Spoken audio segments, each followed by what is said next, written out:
Today we are going to look at starting to sow our sweet peas. So this is part 2 of this grow along, and part 1 is looking at what we will need for this grow along. So do check out that video if you haven't done so already. If you haven't got your sweet peas yet, there is a lady and daughter over on Instagram, Jane, the lady's name is, and her account is Love Lottie Life.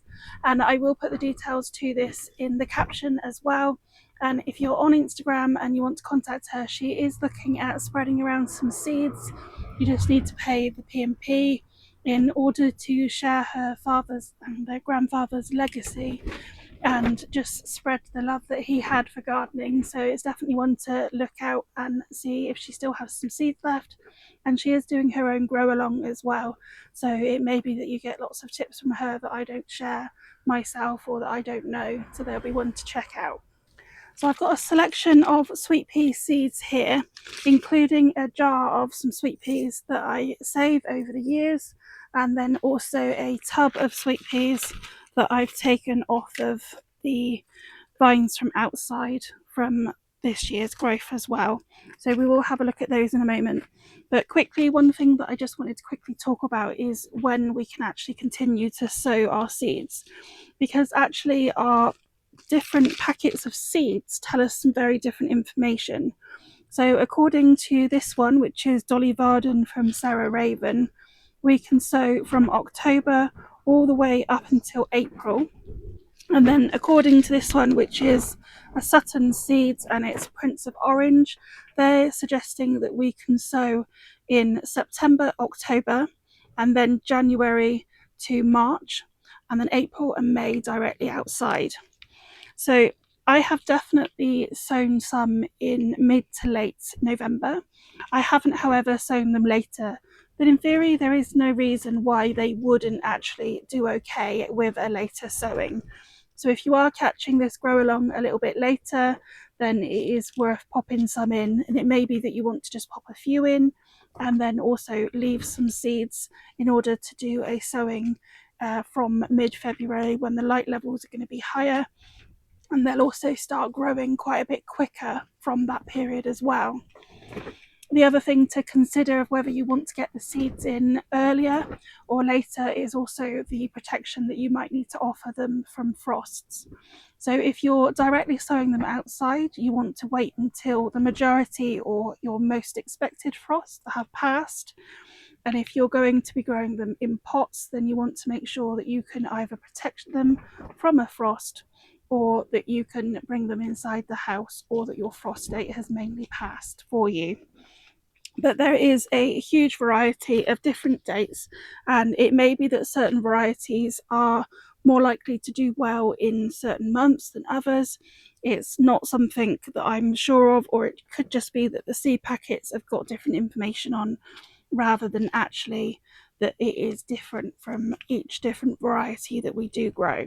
When we save and store our own seeds, in theory, if our seeds are dried correctly and stored correctly, they should last us around 5 years and still have a good germination rate.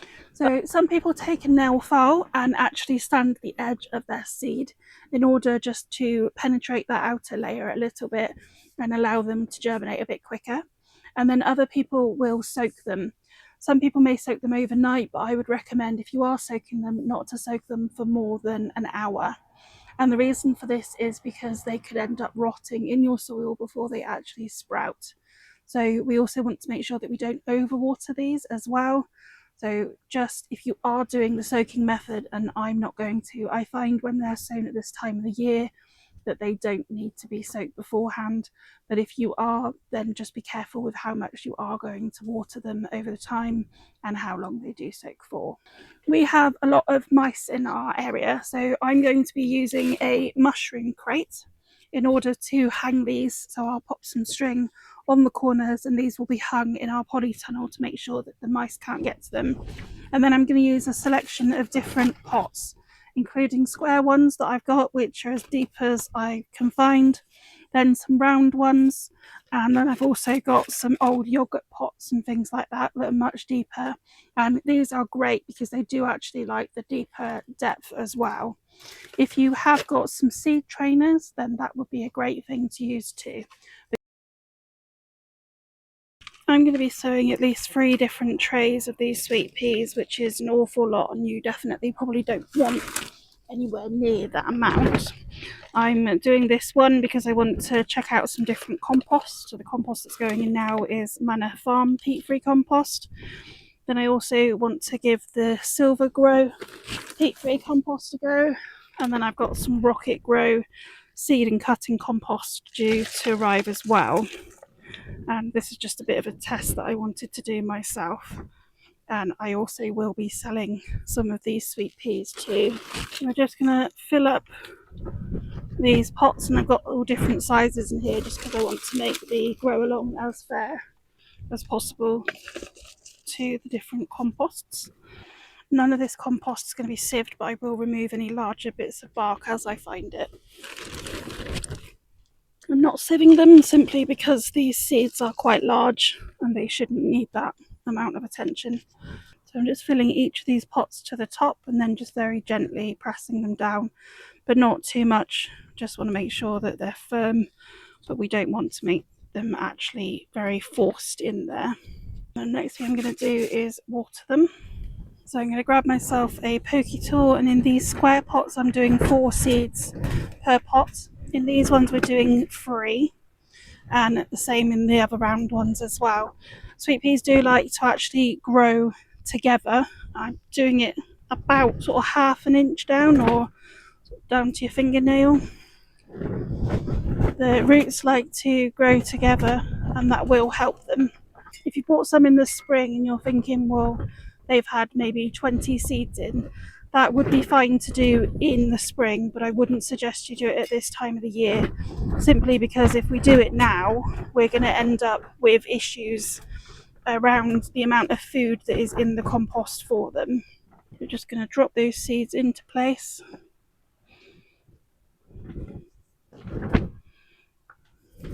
I'm using the Artline Garden marker because this one comes off really easily. I'm just going to label the pots. This one is Prince of Orange, and it's the Manor Farm.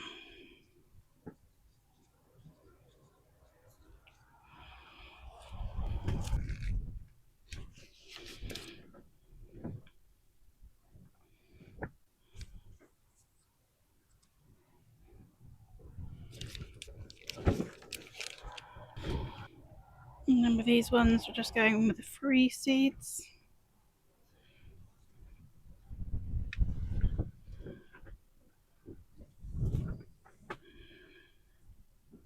Any seeds that are already sort of open, maybe have had something come out of them or aren't perfect, just put those in your compost.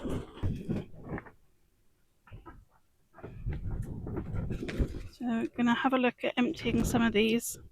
Some of them will likely need to be dried off still and wouldn't be ready just to pop straight into storage.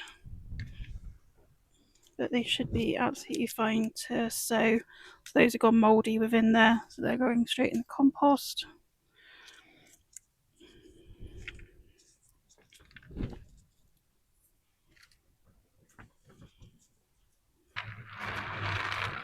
So this is the seeds that I've opened from the pods, and I am going to sow some of these today along with some of the other dried ones. We will look at the end of the grow along of how to save your seed and then how to dry them properly, but for now we're just going to concentrate more on the sowing. And then these are the ones that I've saved over the years, so we're just going to have a look at how to scrape the side with a nail file in case that's something that you want to have a go at. So on the side of each seed you can see there's a little area where it was attached to its pod.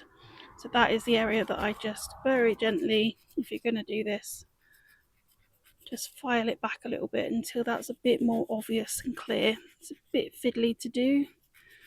I'm just going to go ahead and sow it as we were before. I'm going to fill the rest of these pots with these ones. Any that are a bit white and maybe don't look very healthy will go in the compost. They just probably didn't dry very well when they first went in the jar. So traditionally here we would now cover these seeds. However, I find that when I grow them in soil blocks, which is how I normally do them in the Mini 5, that they do very well being left open. So I'm just going to make sure they're in contact with the soil by pushing them down slightly, and then I'm going to leave them uncovered. So it's up to you which way around you want to do that. Just try not to push them too deep in the soil, but because we're not covering them, that shouldn't be a problem anyway. When they're exposed on the top like this, they are less likely to rot as well within the soil. So I do find it a much easier way. You can also keep an eye on the seed and know whether it's been taken by any vermin and see whether or not it's starting to germinate, and then it gives you an opportunity to pop a new seed in plenty of time if it doesn't do so.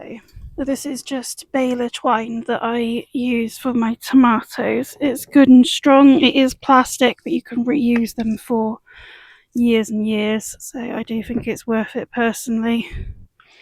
I'm just gonna thread them through a few places. You can pick them up in farm stores if you are looking for something like this at some point, or just ask your local farmer for some previously used stuff as well. They'll usually happily give it to you. When it comes to watering our pots, so I've watered them from the top currently, so it's likely that actually a lot of these lower layers haven't actually got any moisture. That's fine for now, because at the moment we just need the seed to germinate, so the water penetrating the first couple of inches is fine. However, when I do water them next, I will be watering from the bottom. What that will do is that will encourage the roots to actually make their way down rather than sitting in the layer of the compost here. I don't want to do that now because I don't want to overwater them and then possibly cause any issues with these seeds rotting. So this is how they are now hanging in the polytunnel. So they're just hanging from the crop bars, and then this is the other one as well. Another thing I do with my seedlings is pop them on trays and put them up on the crop bars on a couple of bits of wood as well, and it just keeps them that little bit more protected. We will next look at these now when they're starting to germinate, and we will also go over how I cover them from frost and things like that. But this isn't a grow along that we'll be looking at them regularly. So if there is anything that you're worried about with your seeds and you think that I haven't actually answered that yet, or you're worried there's something going wrong, then please do message me and I'll either make a little bit of an update video or just talk to you about it directly. My direct messages are always open, so please feel free to carry on and do that.